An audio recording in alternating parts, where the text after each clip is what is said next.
Outstanding. Welcome again to another tutorial video. It's your boy Elrod and Ting. Don't forget to subscribe, hit the bell notification button. Visit my website at elrodproductions.com for a bunch of goodies that is on it. I'm trying to update it as much as I possibly can with content. Thank you guys for supporting me so I can get new things to show you guys all the cool tricks and tips that I have up my sleeve. Don't forget to follow me on social media on elrodproductions.com on Facebook, Twitter, and Instagram at Elrod Productions. For this tutorial video, I'm going to look at multi-band compression and how I use it, like on my vocal bus. For this particular vocal, see if I can show you instead of just explain it to you.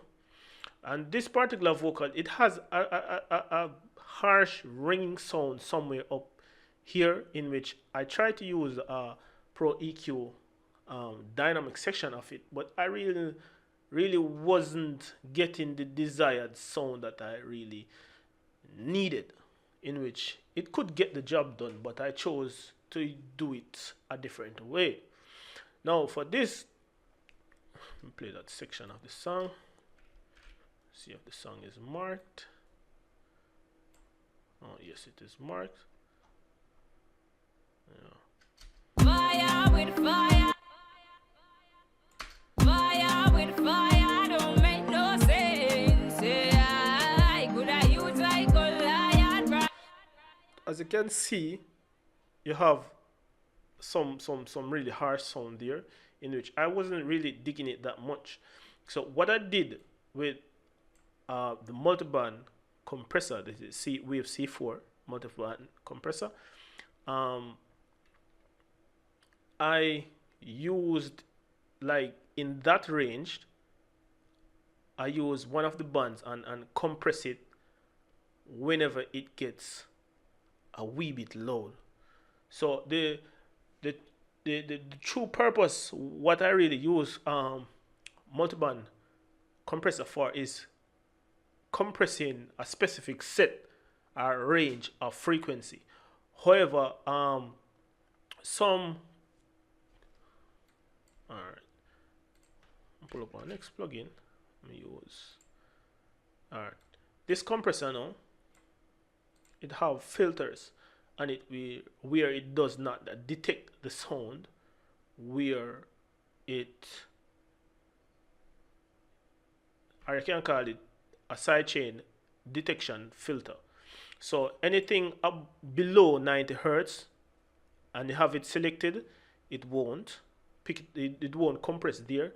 Or 60 hertz, if it's turned off, it compresses the entire frequency, in which I did not want that.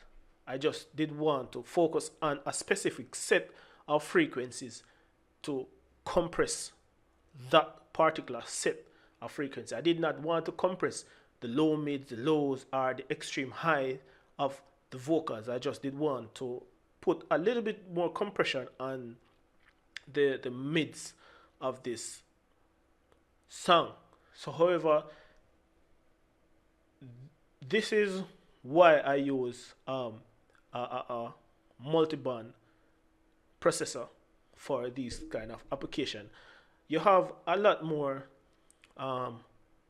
multi-band compressor, but however, this compressor seems to have a kind of sound that I really need for this particular song. I did not want it extremely transparent. That's why I did not use the fab filter. I know you guys, crazy over fab filter plugins and stuff like that, but I prefer to use this one because of the sound quality that it has. So what I did in this particular one, and why, before me even go there, so why I really never use this, because it never really gave me the sound. It was too transparent, like it is there, and no matter how I really put it on, it stay really transparent, in which that's fine. But me did really want to do it, and the tonally, the tone what it give it, me really like it. So that's why I even go back and turn it off, because it was on until me use this. Me really like the sound. When me turn it off, it's still, the sound is there, and I kept it like this. So what I did for this, I bypassed, as you can see, I bypassed all the other bands. Select the middle band. I pushed it on this one. Yeah, I pushed it 2 dB up, and I compressed it quite a bit. So Fire with fire don't make no sense. Yeah, could I use so it's slightly like a pumping and breathing effect, like. So when the lower parts are there that are not harsh, it brings it up, and the parts that are harsh, it pulls it down.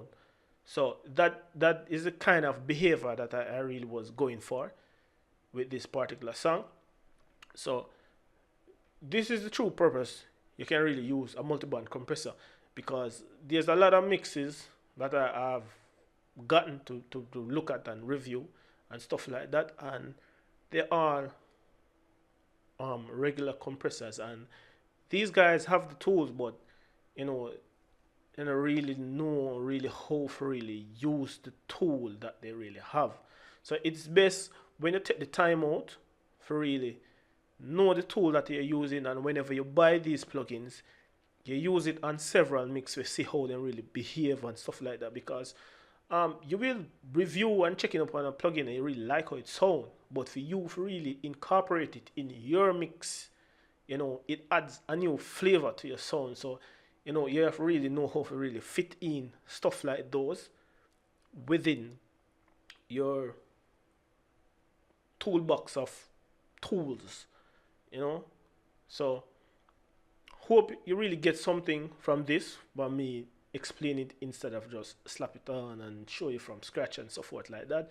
So I'm gonna go over it again. I have a really wide range. You can use the range really adjust how far you want the compression to go down or stop. I boosted it about 2 dB. Not so much of the fast attack. The transient still went through, but I have a really extremely fast release, and I compressed it a wee bit nicely. I wouldn't say much, moderately. Yeah. So it has a faster release than the attack. So the transients are really going through still. I didn't want to suffocate the track a lot. And I have the behavior as is and everything else as is. So that is how I use it. There are other ways that you can really utilize these plugins, but for this one it's on the vocal bus. So thank you again for watching. Hope you really learned something from this. I'm really explain how I really use this type of tools in various amount of application that is needed. Is not every song I use it on. It is only when it is needed, and hope it's a situation where you need it also. So thanks again for watching. Thanks again for tuning in. It's a boy Eldorado with another tutorial video. Until the next time again, peace out.